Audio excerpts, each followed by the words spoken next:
Hi everyone, greetings here back here on my channel.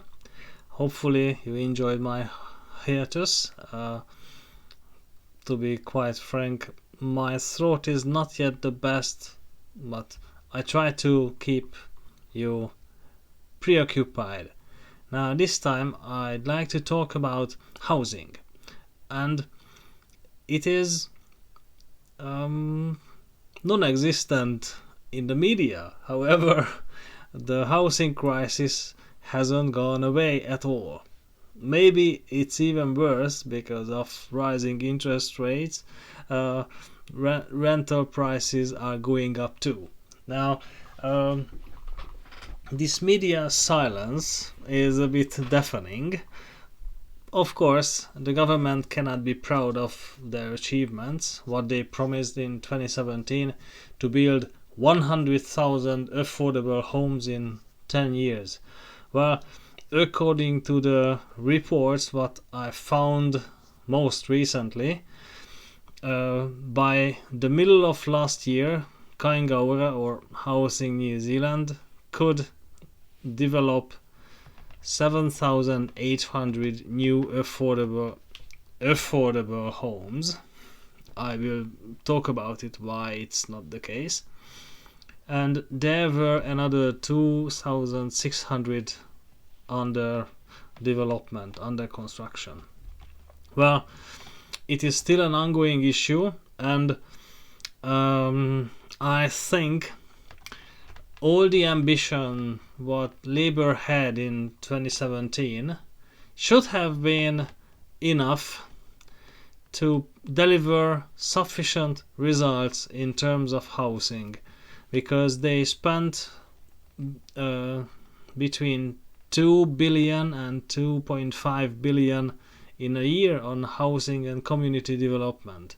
Just a comparison, in 2017 the former national government spent less than 500 million. So it's 4 or 5 times more spending on housing. Now, what actually is the housing crisis gone? No, it's not. But before we dive into how the government could have achieved good results within 3 or 6 years, first, there needs to be 2 remarks mentioned.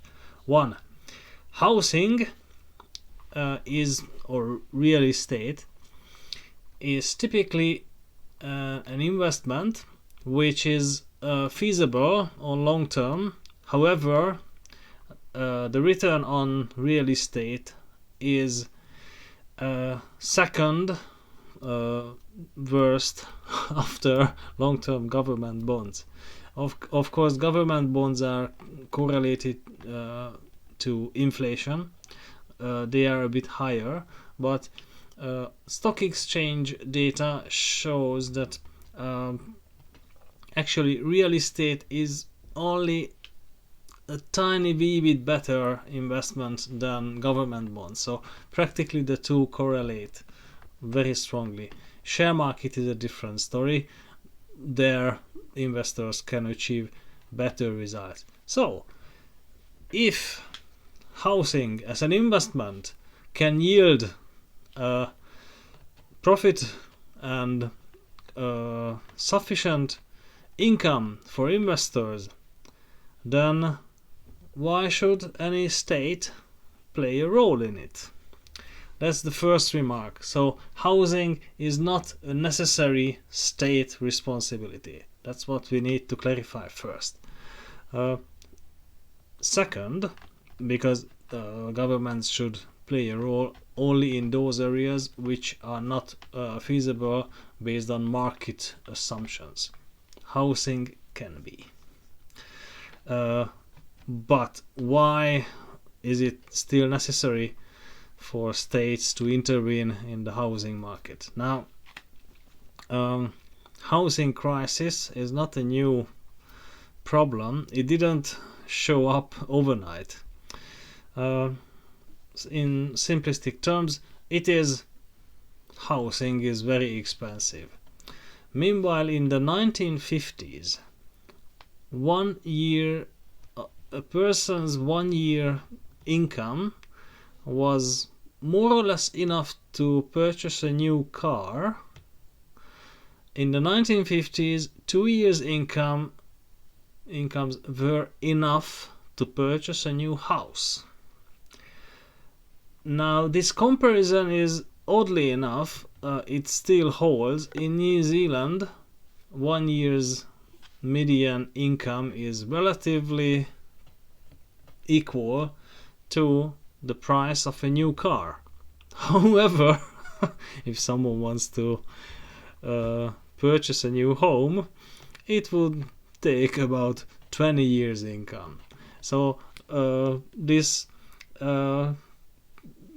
purchasing power parity, the parity between new cars and housing assets, are drastically different. This is a bad sign anyway, because this shows that investments walked into real estate and construction, which is the least profitable investment anyway. That shows that there are no real innovations in the global economy, and during the last 70 years that drove up property prices. Well, that's what we are facing now. Okay, so because properties and housing assets are very expensive, yes, government might intervene. The question is how. Well,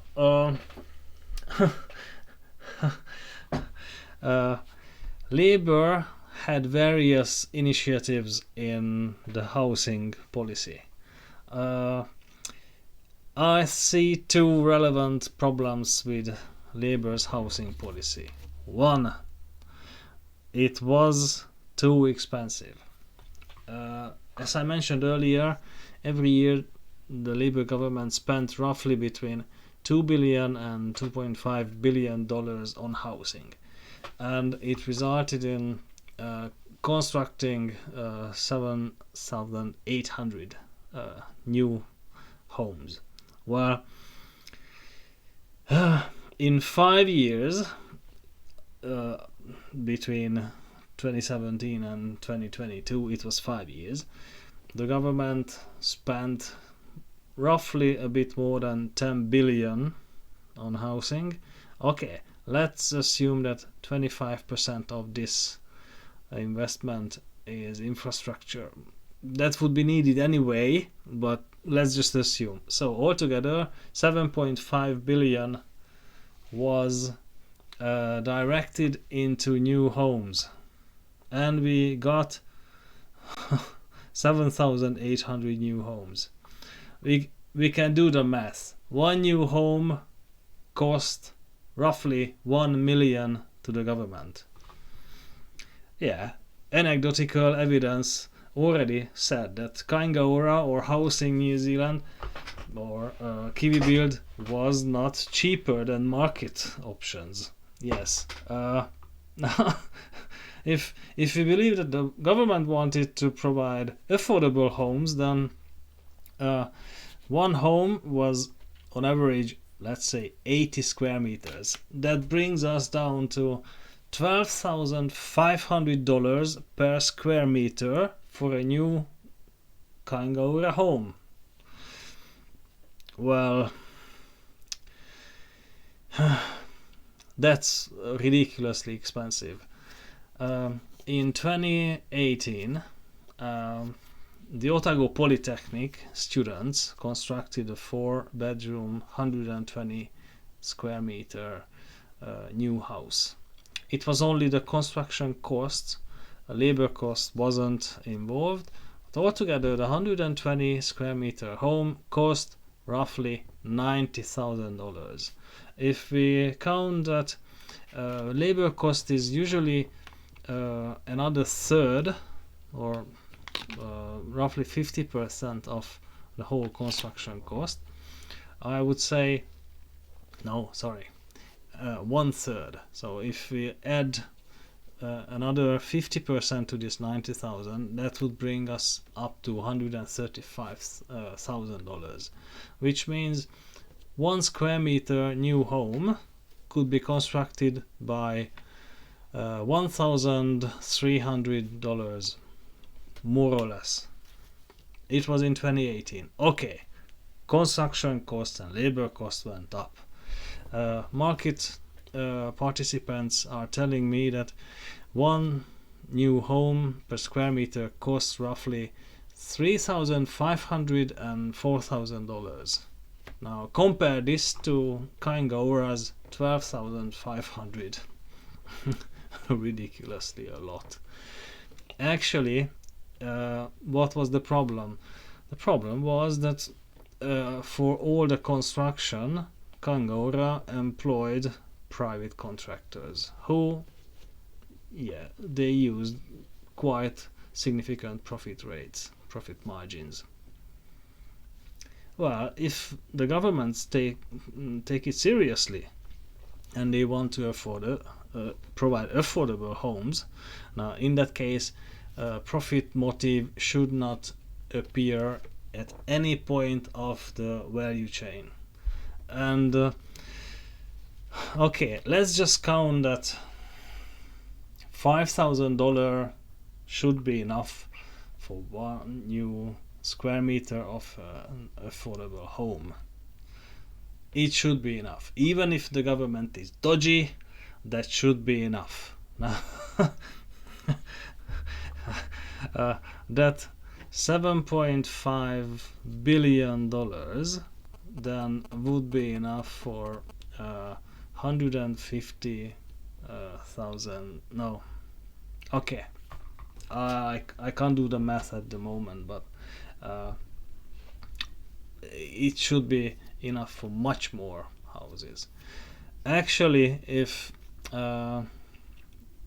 we calculate that for one individual who is homeless, a 30 to 34 square meter home could be enough. Now that would be about $150,000, roughly, a bit more. In 5 years, out of that $7.5 billion, the government could have built 50,000. Yeah, this is the shocking part. Okay, that's one. So Kaingaura is expensive. Now the second problem is Labour's housing policy was not focused. What do I mean by focused? There are 5 groups in terms of housing needs, from the least purchasing power to the most purchasing power. What are these? First, emergency homes. People who has to get another home because their life is threatened in another home, or they have no home to sleep. We need to provide emergency houses, yes, but this is a minuscule part of the market. Second, rental property. There are local governments that provide social housing options. Altogether, there is a bit less than 80,000 social housing facilities. At the moment, in New Zealand, roughly 400,000 people receives accommodation supplement. Compare that to the 80,000 social housing, which are rental practically. The third one is rent to own options. Why I say this is better?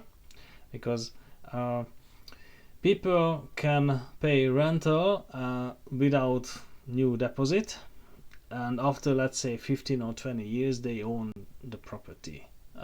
This option wasn't really explored in New Zealand, but that's the third one. So emergency homes, rentals, rent to own. Now the fourth one is ownership with mortgage, because people cannot pay the whole price, and ownership, the fifth one is ownership without any mortgage, flat out ownership. Now, of course, with ownership, there are rights. The owner can develop the property. The owner can welcome boarders, which may generate income for them so they can pay the mortgage, but that's another discussion. And out of these five, the government, instead of focusing only on emergency homes and rentals, they attempted to focus on four, even with ownership. Now, governments shouldn't assist people with ownership because eventually the property ends up in the market. Therefore, that's a direct subsidy for people. It shouldn't be allowed.